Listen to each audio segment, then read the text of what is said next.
Hey, good morning, everybody. Hope you're having a wonderful day. It's Coffee with Robert, and we're just getting up and started. Got to take the dogs for a walk here shortly, write in the journal, and then we're heading off to church. I've never had kids, never been married, but I got roped into helping out with the 4 to 7-year-olds at children's church, and amazingly enough, it's been turning out to be a pretty cool situation. So that's what we're going to be getting to here shortly. It's an amazing thing. In the last 10 days, I've pissed off 3 different people having to do with how much I talk about money. Now, the thing about it is that if you have more than what I do, you're no better than me or anybody else. And if you have less than I do, you're no worse than me or anybody else. And if you don't want to have more money, I don't have an issue with that. What I do hope to accomplish by everything that I talk about is to get people to stop and think about what they're doing and what's going on. You know, we live in a situation with this country that there is so much opportunity out there, and you know, I hear a lot of times people, talk about having to do with roofers because the majority of them are from Mexico, and people are like, oh man, them immigrants are taking our jobs and everything. No, they're not. What they're doing is fulfilling a need that you're not willing to do. You won't get out of bed and go to work, or you think you're worth $25 an hour to start, and that's simply not true. And the thing is that those people see this as land of opportunity. And that type of work is not beneath them. It's hard work, folks. If you've never roofed a house, it's probably one of the most brutal physical ways to make a living. I asked my parents when I was 16, I want you to buy me a Harley for my birthday. No, we'll never buy you a motorcycle. You'll kill yourself on it. 2 weeks later, I dropped out of high school. I went to work roofing houses. 3 months after that, I bought my first Harley. It was a 1969 Sportster. So, I say all of this to really, it reiterates in the sense that, when you hear something that fits, and it's not pleasant, it's going to make you feel uncomfortable. And chances are, my experience for myself is, I need to take an honest look at why my reaction is like that. And the thing about it is that I honestly believe that it causes people to have a knee-jerk reaction, okay? And that they know that they should be doing something having to do with retirement. And these are stories that I hear every week from people, okay? And a good friend of mine, he's a real estate investor. Him and his wife got a number of properties. Guess what? Her father goes in for, I think it was open heart surgery, if I'm not mistaken. Pretty significant surgery. Goes in to do that. Surgery doesn't go real well. All of a sudden, he's got the beginning stages of dementia, and it starts kicking in even worse. Okay, having to do with this surgery. Well, for his recovery, he has to go to a type of nursing home. $330 a day. Let me do the quick math for you. That's right at about $12,000 a month.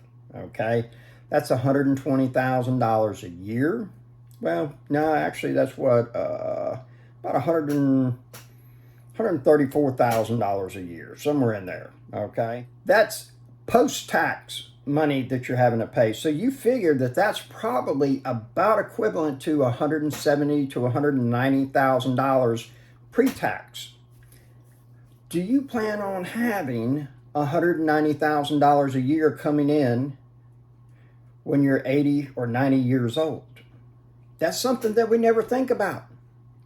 You look at any one of these gurus having to talk about, real estate, passive income, and this and that and everything. Nobody mentions about what are you going to do when you're incapacitated or in a situation that you're really not able to take care of yourself. I say all of this because these are real life scenarios that happen far more often than you ever hear about. And the thing about it is that we're all going to die. We're all going to get older, and this is part of the reality. The chance of you, for lack of better words, living on your own, driving a car, being able to totally take care of yourself, and then dying the next day is slim. Generally speaking, it's going to be a downhill run that progressively gets worse, and the more care you're going to need. Okay, a decent nursing home, is not a specialized care.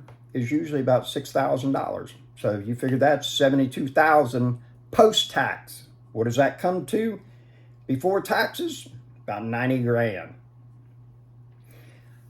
My whole thing is to get you to think about, if I buy this next boat, if I spend this $4,000 on this next big screen TV, if we put it on the house, do we really need these things?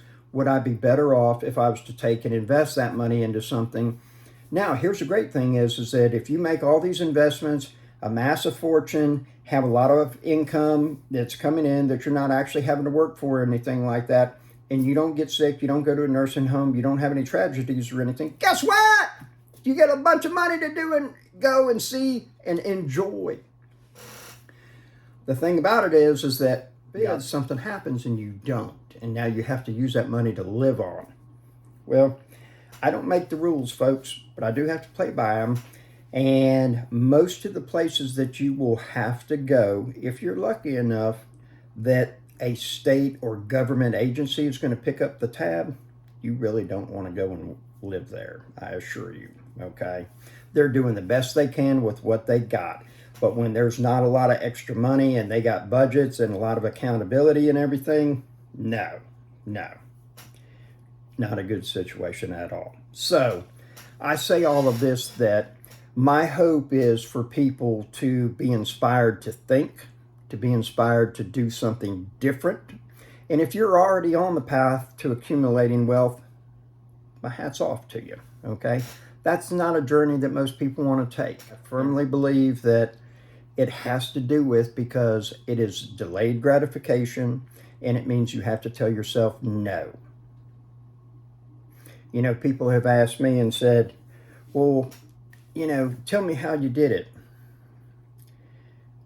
And the majority of the time I said, I had to learn how to tell myself no. What do you mean, man? No. And the thing about it is that every time that thing presents itself, okay, and that thing will present itself, and often, that I had to say no. No to a new King Ranch diesel truck. No to, taking this trip. No to buying that. No to buying that big screen $5,000 TV. No to doing this. No to doing that. No to going out to eat 5 days a week. Those are the things that we all deal with, okay? We're in a country that is built on two things. Capitalism and consumerism, buying stuff, paying for things that you're able to do yourself, going out to eat, all right?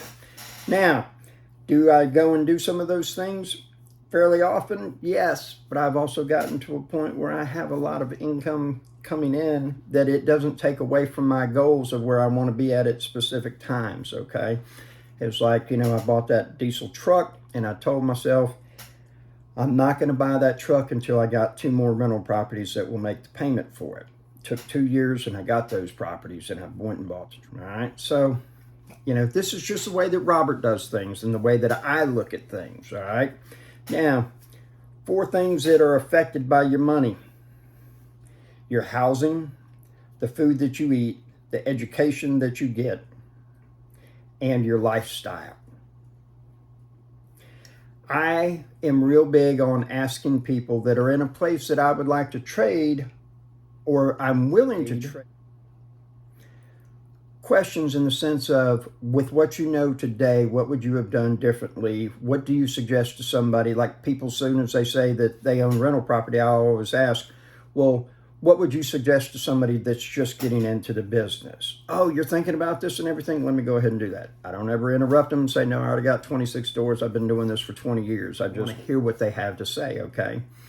So the things that I have heard is, I did not know how much or how expensive it was going to be for me to be retired. Okay, you got a lot of free time. Anything that you want to do is going to cost you money. Okay. Number two, I've never heard anybody say, I invested more money. Number three, what I have heard people say is, I wish I had invested more aggressively younger and stopped working at an earlier age when I had much better health to go and do things. Okay, so that's something to think about. All right, there's nothing that says you have to retire at 62 and a half or 65. You can retire at 40. You know, there's a lot of people out there that are getting things lined up in a sense that they're able to, you know, live off $50,000 a year. They've made that in passive income, and they're stopping in their late 30s and early 40s. Okay, it is totally possible for you to do that. It is not necessary for you to work into your 60s. You know, that's when you can do 401ks, IRAs, and get Social Security and not be penalized. All right, so kind of like the system is geared for you to work for the majority of your life. Just saying, whole different topic and video. I hope that when you watch this, you're going to take a hard look at your life, your finances, and ask yourself, where do I want to be? How much money do I want to have coming in every month? The thing about it is that if you never address it and you never start today doing anything about it, it's not going to happen. I can't tell you, when I was dating, I would ask a woman in the sense of, what are you planning on doing about retirement and everything? Well, I thought I'd be married. And I'm like, well, what do you mean you thought you'd be married? Well, I'd be married with somebody, so in other words, you thought that they would be handling their money and that you would get to share in their money when you got married. Is that correct?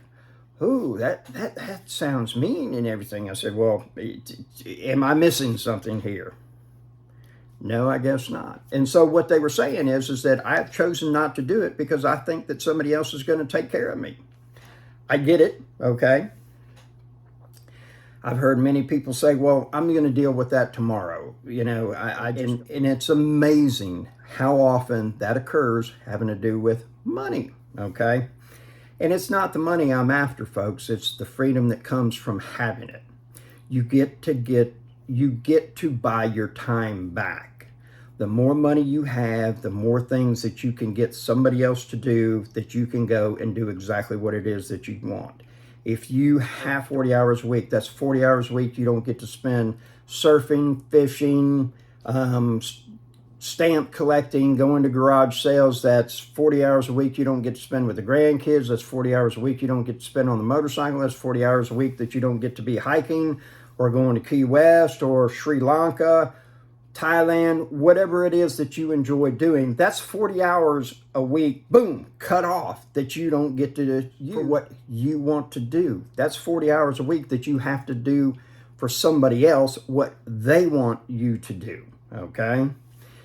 And so, again, I just want you to think about what it is that I want to do when I get to that point, and what is it that I can start doing today, all right? And folks, we're not talking about saying, if you're in your 40s and decide just, go ahead and put $200 a month into it and everything, keep the money, go have a good time, because it's really not going to make that big of a difference. $200 and you're in your late teens a month, now that might be something, okay?